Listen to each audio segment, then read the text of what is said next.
Kalau kita berbicara tentang mekanisme rapat umum pemegang saham ini, lepas dari itu bahwa PT ini kapan dapat atau bisa melaksanakan RUPS ini, yaitu terutama ketika PT tersebut jelas sudah berbadan hukum.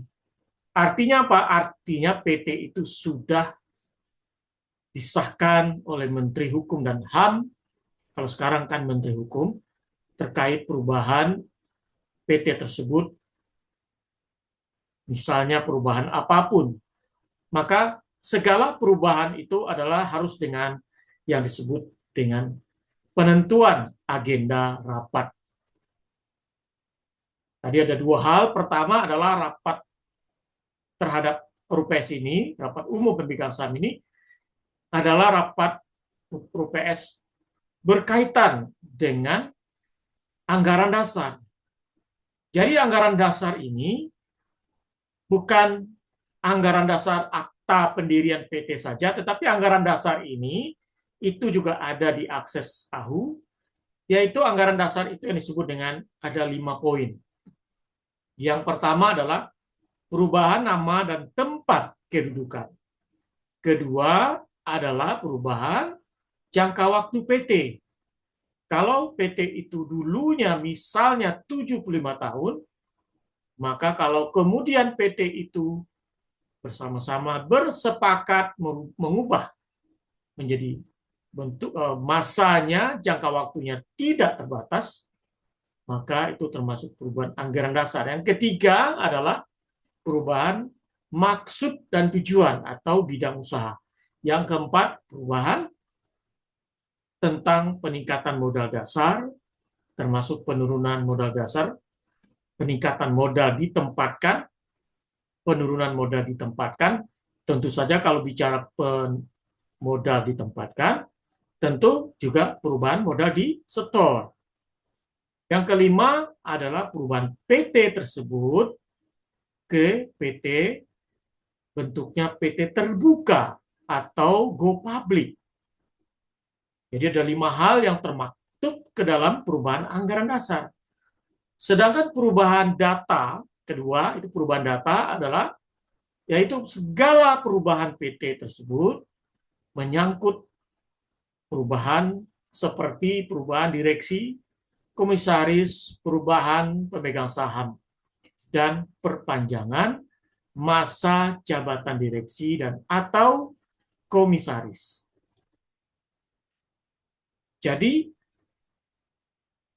bicara perubahan data anggaran dasar, tadi adalah perubahan anggaran dasar itu termasuk perubahan di pasal 1 di akta pendirian, perubahan jangka waktu di pasal 2, perubahan bidang usaha di pasal 3, dan di pasal 4 adalah tentang perubahan modal. Sedangkan perubahan data itu lebih banyak kepada perubahan ke pasal 20.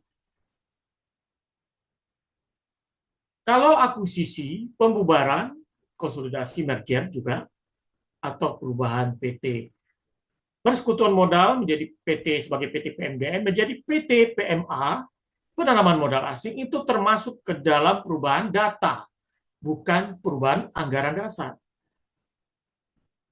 Jadi PT yang hanya mengubah bentuknya menjadi PMA, itu bukanlah perubahan anggaran dasar, tapi perubahan data. Sehingga kalau perubahan dengan PT itu menjadi PT Go Public, PT terbuka, nah ini berbeda ya perubahan anggaran dasar. Nah, ini yang penting kita pahami dasar kunci terhadap RUPS ini. Perubahan apa? Ketika datang klien ke kantor kita, kita akan langsung melihat, saya ingin mengubah ini, Pak. Saya ingin mengubah itu, Pak. Maka langsung kita tangkap perubahannya itu mengenai apa? Oh, perubahan direksi, Pak. Perpanjangan masa jabatan, Pak. Atau bahkan masa jabatan itu sudah berakhir 3 bulan yang lalu misalnya.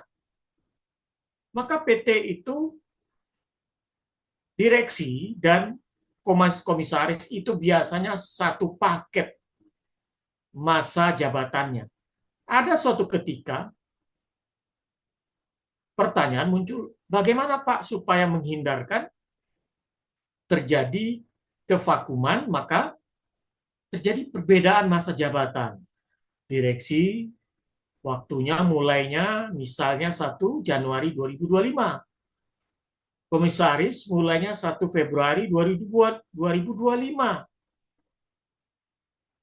Jawabnya adalah untuk masa jabatan baik direksi maupun komisaris harus satu paket atau serangkai. Tidak boleh dibedakan waktunya. Tujuannya begini, mungkin tujuannya adalah supaya PT itu tidak vakum. Karena kalau PT itu tidak ada direktur atau komisaris kedua jabatan ini, keduanya masa jabatan berakhir, maka otomatis PT itu mengalami kegiatannya vakum, tidak bisa melaksanakan PT tersebut sebagai operasionalnya tidak bisa dilaksanakan. Artinya PT tersebut menjadi vakum, tidak bisa berkegiatan apapun. Maka solusinya menurut Undang-Undang 40 2007, jika direksi dan atau komisaris berakhir masa jabatannya vakum beberapa waktu yang lalu, maka PT tersebut diambil alih oleh pemegang saham.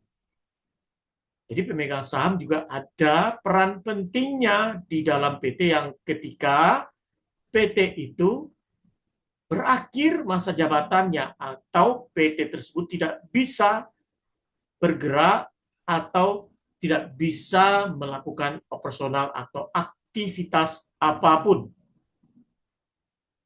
Jadi diambil alih oleh pemegang saham, lalu mengadakan rapat dengan agenda tunggal, yakni agenda memperpanjang masa jabatan direksi dan komisaris.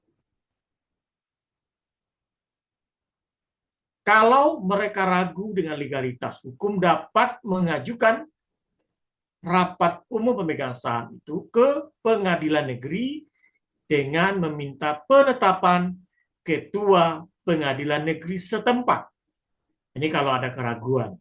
Sebenarnya pemegang saham tadi sudah bisa mengadakan rapat mengambil alih. Jadi yang bisa mengadakan RUPS itu bukan semata direksi saja. Bisa komisaris, bahkan bisa juga pemegang saham sebenarnya. Nah, ini ya,